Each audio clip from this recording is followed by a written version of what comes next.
it's about coming back to basics again and again and again. You know, it's so easy to get wrapped up in the story. There's always so many opportunities happening, but at the end of the day, you really need to understand fundamentally who is your customer and what is your product. And that might sound painfully basic, but I see it again and again in startup land, because there are just so many different strategies and opportunities you could follow, but sometimes you've just got to bring it back and really ask those hard questions about who is your customer and what is your product.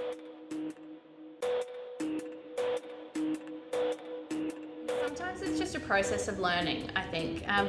When you head out, there might be all these enterprise clients out that you think, oh, what a dream to work with them, just because they've got that big brand or that big network or a particular clout in an industry.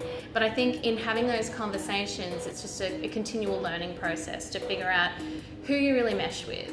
I think too, it's a little bit like the startup process itself.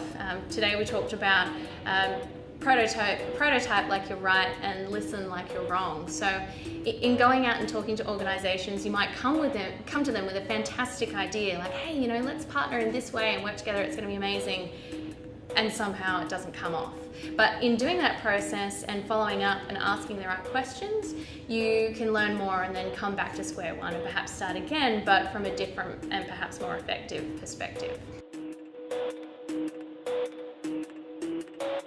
I think entrepreneurs are natural problem solvers. They love to ask questions and listen. They're responsive and flexible and resourceful. All of those things kind of go against that bad idea that we have about, you know, what a salesperson is, like the awful used car salesman who's just looking to get something out of you. I think even taking it beyond that, we talk a lot about the future of work, for example, and people get worried about automation. Really great sales skills, which includes things like creative ideas, critical thinking, relationship building, negotiation skills, they can't really be taken over from an automation perspective. So in entrepreneurship, when you're building these skills through your hustle every single day, it's some of the most valuable skills that you can possibly have in the future. So I would think about it more from that perspective rather than, you know, being a hardcore salesperson who's just looking to hawk off a product.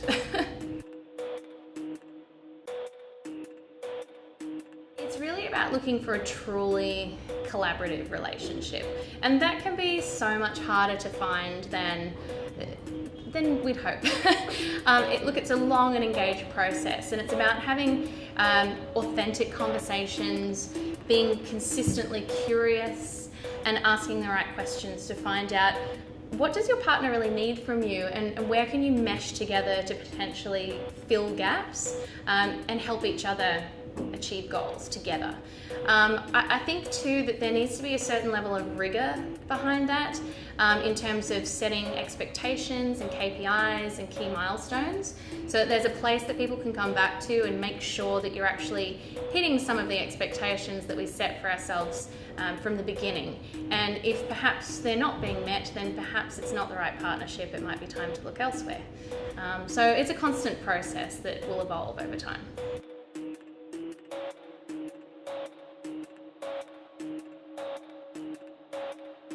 It's about having lots of conversations so that you can actually, like we talked about today, build the funnel of opportunity. But I think also to avoid the yes men. It's really exciting when you go into a conversation or a particular first meeting and they say, wow, this is so great, we're going to work together, we're going to change the world.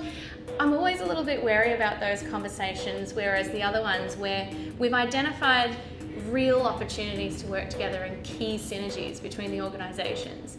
And as conversations get further down the line, if people are actually bringing up objections and coming up with reasons why you might not partner together, I actually take that as a real opportunity to have a more in-depth discussion of some real meaning, as opposed to just going, yeah, everything's great. So I think it's about asking some of the hard questions and getting to the root of an issue, as opposed to just saying all the things we want to hear.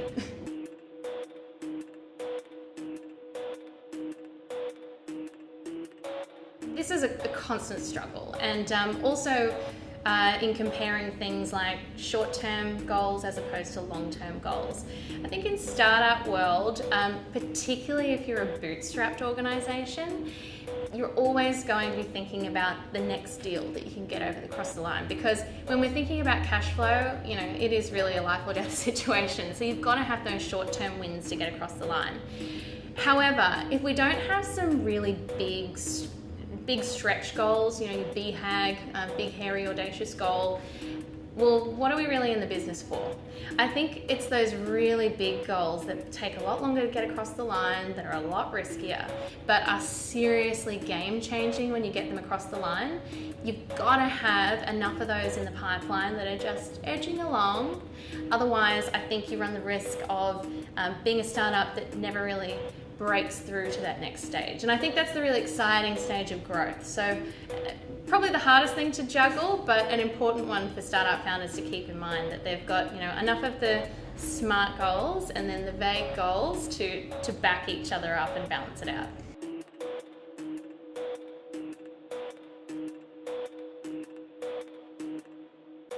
I think trying to pursue too many strategies at once, it's so tempting, because I think when you're a startup, there's so much opportunity. There's so many different things that you could do. There's so many partnerships that you could go after. But we fundamentally have extremely constrained resources. So we've got to think about how best do we invest our time and our effort and our emotions to get the most ROI. And I think that ROI, it doesn't always have to be financial, it can be so many other things. So it's about thinking, what are we actually looking for to get out of this partnership, but deciding on it and figuring out the strategy to absolutely nail it, and being really disciplined so that you say, okay, I know that there's lots of opportunities over there and lots of things over there, but we're doing this and we're going to do it really well. So do less and do it better. One thing I'll just mention that I think is a really good one, at Workable we have the BSO board, which is the Bright Shiny Objects board. So if ever we're in a brainstorming meeting and we're coming up with all this great stuff, we think, oh my God, that's so amazing, we really want to do it, but it's not part of the core strategy, it goes on the Bright Shiny Objects board. And that means that it's still there if we want to come back to it, but right now we're focusing on this strategy today.